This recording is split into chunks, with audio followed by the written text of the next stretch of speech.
శ్రీమాత్రే నమ. జై గురు దత్తాత్రేయ నమ.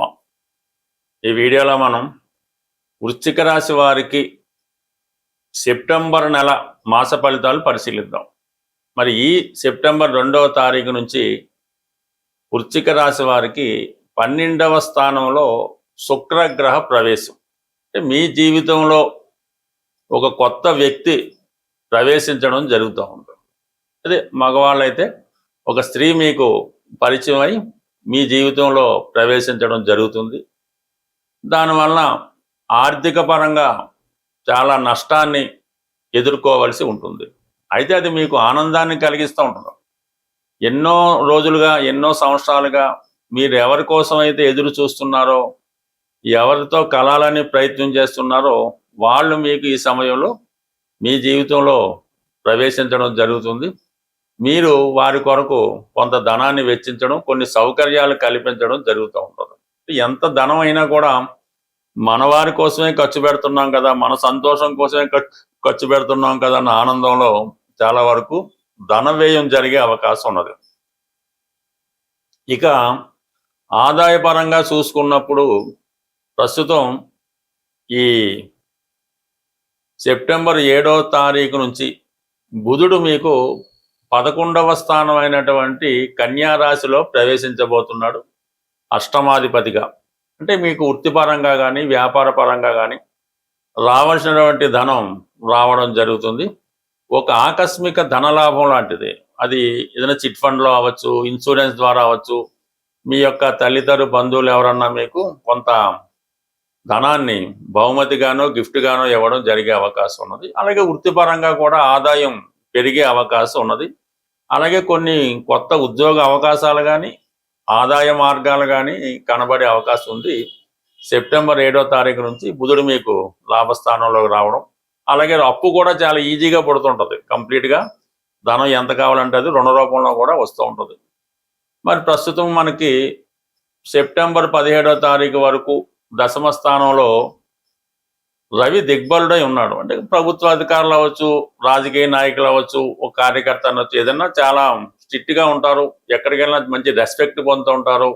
వృత్తిపరంగా కొన్ని కఠిన నిర్ణయాలు తీసుకోవడం జరుగుతూ ఉంటుంది. ఇది రాజకీయ నాయకులకి ప్రభుత్వాధికారులు కూడా అనుకూలత ఏర్పడుతూ ఉంటుంది. అయితే మీకు సెప్టెంబర్ 17 తర్వాత రవి లాభస్థానంలోకి రావడం జరుగుతుంది. అప్పటి నుంచి కూడా మీకు ప్రభుత్వ పథకాలు వర్తిస్తుంటాయి.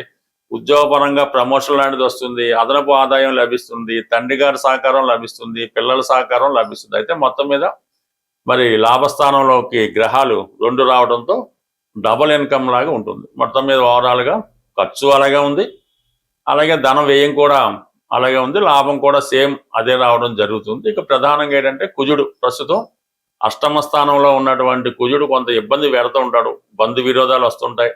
మీరు కూడా చాలా ఎమోషన్కి కోపానికి గురవుతుంటారు. కుటుంబ సభ్యుల మధ్య ఏకీభావం కుదరదు. ఇవన్నీ కూడా కొంత ఇబ్బంది పెడుతుంటాయి. ఈ కుజుడు కూడా మనకి సెప్టెంబర్ 18వ తారీఖున భాగ్యస్థానంలోకి రాబోతున్నాడు. అక్కడ ఉన్నటువంటి ధన పంచమాధిపతి గురువుతో కలిసి, అంటే గురువు కుజుడు లగ్న పంచమాధిపతులు భాగ్యస్థానంలో ధనాధిపతితో కలిసి సంచరించడం ఒక విధంగా ధనయోగం మీకు ఏర్పడుతుంది. భూములు స్థిరాస్తుల వల్ల అయితేనే, మీ యొక్క పెద్దవారి వల్ల అయితేనే, మీ సంతానం యొక్క సహకారం వల్ల అయితేనే ఒక అదృష్టపరంగా మీకు అనూహ్యంగా మీ యొక్క స్థిరాస్తి వాల్యూ పెరుగుతుంది, ఆదాయ వనరులు పెరుగుతాయి.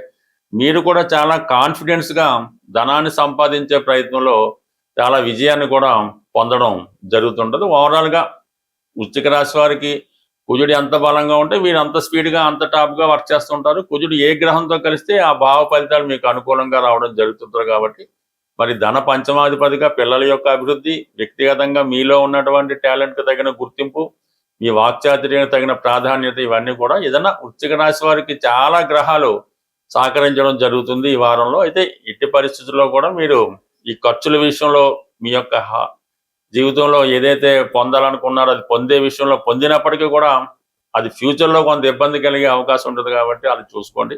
అలాగే ఎంటర్టైన్మెంట్ విషయంలో ఏదైనా సినిమా బిజినెస్ మీద కానీ వేరే యాక్టివిటీస్ మీద ఇన్వెస్ట్మెంట్ చేయడం, ఎంటర్టైన్మెంటు, అలాగే ఇటువంటి వాటి మీద కొంత అనవసర వ్యయం కూడా కనబడుతుంది. కాబట్టి సాధ్యమైనంత వరకు ఈ స్పెక్యులేషను, ఈ ఎంటర్టైన్మెంట్, కొద్దిగా జోదం లాంటివి కొన్ని వ్యసనాల వాటి మీదకి ఖచ్చితంగా మీరు దూరంగా ఉండవలసి ఉంటుంది.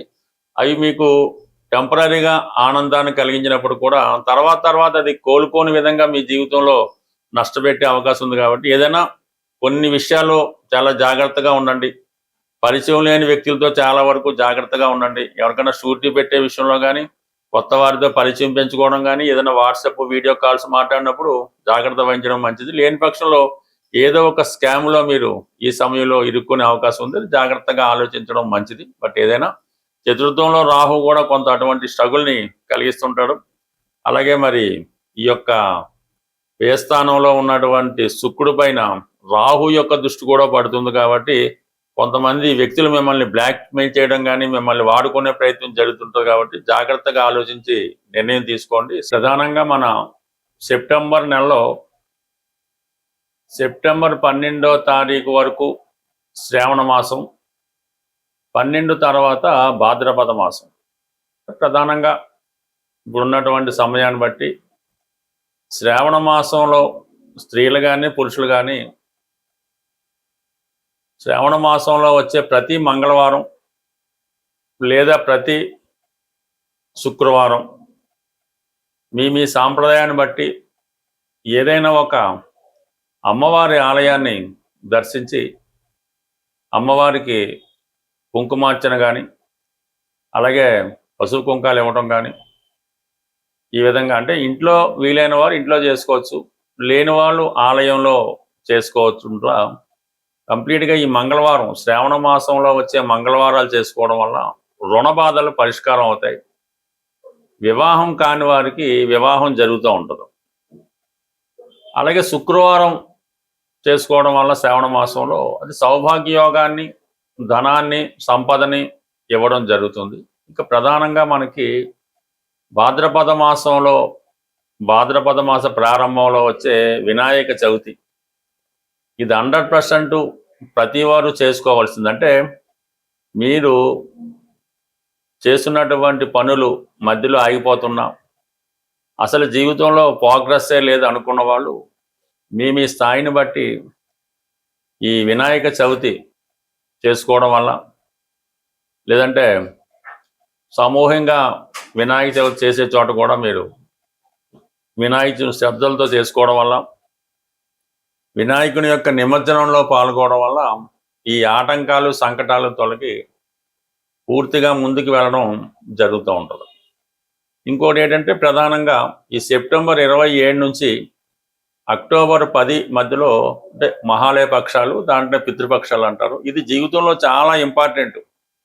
మీ యొక్క పెద్దలకి, మీ పితృదేవతలకి వాళ్ళు రుణం తీర్చుకునే విధంగా ప్రతి ఒక్కరూ కంపల్సరిగా ఆ తిథి రోజు కానీ, అమావాస్య రోజు కానీ, పోనీ ఏదో ఒక రోజు మీ యొక్క పెద్దలను తలుచుకొని వాళ్ళకి విధి విధానంగా పూజించి, మరి కొంతమందికైనా వారికి సరిపోయే విధంగా ఆహార పదార్థాలు అంటే బతి ఇవ్వడం అంటారు, ఆహార పదార్థాలు ఇవ్వటం వల్ల మీ పైవాళ్ళు అంటే మీకు ఈ జన్మనిచ్చినటువంటి, ఈ జన్మకు కారణమైనటువంటి ఆ పెద్దల యొక్క రుణం తీర్చుకుంటేనే, అంటే చాలా కుటుంబాల్లో పెద్ద సక్సెస్ ఉండదు, ఎంత వయసు వచ్చినా వివాహాలు జరగవు, అలాగే ఆర్థిక పరంగా చాలా ఇబ్బందుల్లో ఉంటారు, నిరుద్యోగ సమస్య, ఇవన్నీ కూడా కొంతవరకు దానివల్ల కారణం అవుతుంటాయి. మీ జన్మజాతకంలో పితృదోషం ఉన్నా లేకపోయినా ప్రతి ఒక్కరూ కూడా ఈ పితృపక్షాలు, ముఖ్యంగా వచ్చే అమావాస్య రోజు కానీ మిగతా రోజులు కానీ మీ పెద్దలను తలుచుకొని ఈ విధంగా ఈ దానాలు అవి చేయడం వల్ల, ఏమీ కుదరని వాళ్ళు కనీసం ఆవుకైనా తృప్తిగా ఆహారం పెట్టడం వల్ల మీ పెద్దలు సంతృప్తి చెంది ఆ శుక్రగ్రహ అనుగ్రహంతో సంపూర్ణంగా మీ యొక్క సమస్యలకి పరిష్కారం దొరుకుతుంది. బట్ ఏదైనా ఈ జాతకాలు, ఈ గోచారం నమ్ముతున్న వాళ్ళు మాత్రం కంప్లీట్గా ఈ చేసుకోవాల్సి ఉంటుంది. అంటే మనకి ప్రధాన దేవతలు ఎంతో, పితృదేవతలు కూడా అంతే. కాబట్టి కంప్లీట్గా ఈ సెప్టెంబర్ 27 టు అక్టోబర్ 10 మధ్యలో ఏదో ఒక రోజు మీకు అనుకూలంగా ఉన్న రోజు తప్పకుండా చేయండి. వీలైతే అమావాస్య రోజు కూడా చేయడం వల్ల మరింత మంచి ఫలితాన్ని పొందడం జరుగుతూ ఉంటుంది. స్వస్తి.